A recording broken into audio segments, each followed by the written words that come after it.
Students, here we have to discuss different hormones secreted by anterior and posterior part of the pituitary gland. First of all, we have to study anterior pituitary. पहला hormone होता है GH, growth hormone.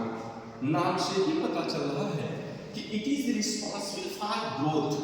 Sometimes we have seen some people are very short and some people are very tall. तो ये भी एक disease होती है. This will be counted in disease. कि अगर आप नॉर्मल में हैं तो ठीक है, आप बहुत ड्वार्फ में आ गए तो भी डिजीज, हायर में हो गए तो भी डिजीज. तो ये जो लेंथ को कंट्रोल करता है वो करता है एंटीरियर पिट्यूटरी से निकला हुआ ग्रोथ हार्मोन. इसका हाइपर और हाइपर सेक्रेशन दोनों खतरनाक होता है हमारी बॉडी के लिए. हाइपर हुआ ड्वार्फनेस, हाइपर हुआ टॉलनेस. दूसरा आता है TSH, थायराइड स्टिमुलेटिंग हार्मोन. मैंने स्टार्टिंग में बताया कि पिट्यूटरी ग्लैंड अपना फंक्शन तो प्ले करता ही है, दूसरे एंडोक्राइन ग्लैंड पर भी अपना इफेक्ट कंट्रोल करता है. तो ये है TSH, नाम से लेके थायराइड स्टिमुलेटिंग हार्मोन.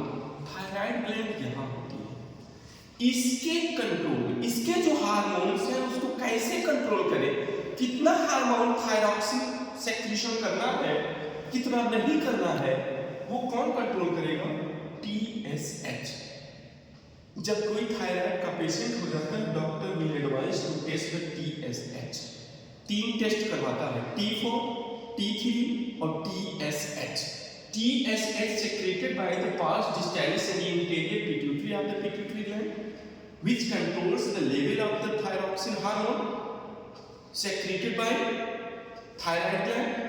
T4 का मतलब होता है टेट्राहाइड्रोजिन. टेट्रा मतलब 4, इसीलिए इसको कहते हैं T4. और एक होता है ट्राई, T3, ट्राई आयोडाइडिन. तो इन दोनों को कंट्रोल कौन करता है? TSH. उसको इसके इस इम्यूनिटी को कंट्रोल करेगा और हमारे थायराइड ग्लैंड को नॉर्मल स्टेट में बना के रखता है. अगला आता है ACTH, एड्रिनोकार्टिकोट्रोफिक हार्मोन. ये किडनी के फंक्शन को कंट्रोल करेगा.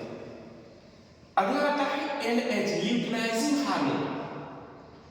ये सेक्सुअल पार्ट ओवी या फिर टेस्टिस वगैरह को कंट्रोल करेगा. अगला आएगा FSH, follicle stimulating hormone. Specially ये फीमेल्स में इसका यूज ज्यादा होता है ड्यूरिंग मेंस्ट्रुएशन साइकिल. FSH, ये फॉलिकल, जो ग्राफियन फॉलिकल होते हैं, जो मैच्योर होते हैं, वो आगे जाके फर्टिलाइज होंगे, उसके सेक्रेशन को बहुत ज्यादा कंट्रोल करता है. अगर ये नॉर्मल हो गया तो उनकी मेंस्ट्रुएशन साइकिल डिस्टर्ब होने लगती है. अब इधर बात करें न्यूरोहाइपोफाइसिस. ये क्या है? Posterior pituitary. इससे बेसिकली 2 हार्मोन का सेक्रेशन हुआ, ऑक्सीटोसिन और वैसोप्रेसिन. वैसोप्रेसिन को ADH यानी एंटी डाययूरेटिक हार्मोन भी कहते हैं. Anti diuretic hormone. तो बात करें ऑक्सीटोसिन की. ऑक्सीटोसिन हार्मोन स्पेशली फीमेल्स में पाई जाती है और इसके 2 मेजर फंक्शन होते हैं. पहला, during the time of parturition.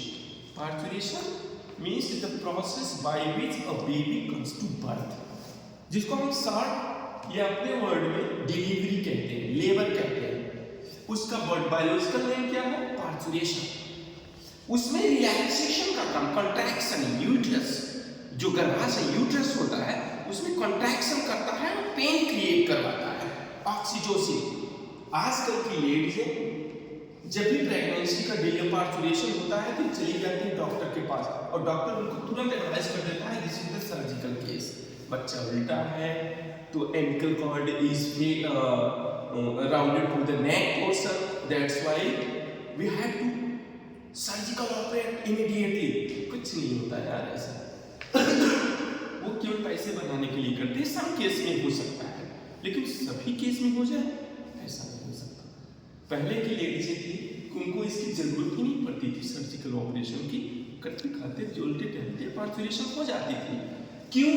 उनका ऑक्सीजन लेवल बहुत अच्छा होता था, उनमें पेन क्रिएट होती थी. और जब लेबर रूम में जाते हैं तो डॉक्टर क्या देता है? मोस्ट ऑफ ऑक्सीटोसिन हार्मोन ही तो देता है ताकि पेन क्रिएट हो नॉर्मल डिलीवरी में, और जितना ज्यादा पेन क्रिएट होगा यूट्रस में उतना ही कॉन्ट्रैक्शन होगा और पार्चुरेट बहुत आसानी से हो जाएगा। तो पहला काम क्या हुआ? It is responsible for pain creation in uterus during the parturition और लेबर। दूसरा, it controls the lactation process. बच्चा बर्थ करता है तो मदर को मिल्केशन, लैक्टेशन, मिल्किंग कराना पड़ता है। वो मिल्क फॉर्मेशन में जो कंट्रैक्शन होगा ब्रेस्ट का, वो कौन क्रिएट करेगा? ऑक्सीटोसिन। अगर ऑक्सीटोसिन लेवल कम हो जाए तो फिर मिल्क का फॉर्मेशन भी बहुत कम होगा। आपने आमतौर पर डेयरी फार्म्स में देखा होगा कभी कभी घर पर कि किसी कैटल काउज या बफेलोज के बेबी डेथ कर जाए तो एक इंजेक्शन लगाते हैं फार्मर्स, ये डेयरी का मालिक उसको इंजेक्शन लगाता है। वो इंजेक्शन कुछ और नहीं बल्कि ऑक्सीटोसिन का है, और जैसे इंजेक्शन लगाता है within 2 minute all milk are gather their breast, milking process occurs, that's it. दूसरा आता है वैसेप्रोसिन, जिसका दूसरा नाम है ADH, एंटी डायूरेटिक हार्मोन। ये हमारे किडनी की जो नेफ्रॉन होती है उसमें वाटर को रीएब्जॉर्ब करता है। पता चला जितना ब्लड प्लाज्मा फिल्टर हुआ सब का सब वाटर चला गया यूरिन के साथ पास आउट, तो दिन भर टॉयलेट में ही बच्चा नजर आएगा। रीअब्जॉर्प्शन होता है वाटर का, how much amount have to store in the urine and how much are reabsorbed in the body, that is controlled by the vasopressin. अगर वैसोप्रोसिन ना हो तो यूरिन की इतनी ज्यादा अमाउंट बन जाएगी बॉडी में कि पूरे दिन आदमी नजर आएगा टॉयलेट में और पासिंग द यूरिन। तो ये कुछ हार्मोन्स के फंक्शन है। इसी तरह जितने भी और ग्लैंड्स हैं, कॉम्प्लेक्स ग्लैंड पिट्यूटरी था इसलिए मैंने आपको डिस्क्राइब किया। ऐसे जितने भी ग्लैंड्स हैं one by one we have to study and make it notes on your finger copy. Thank you.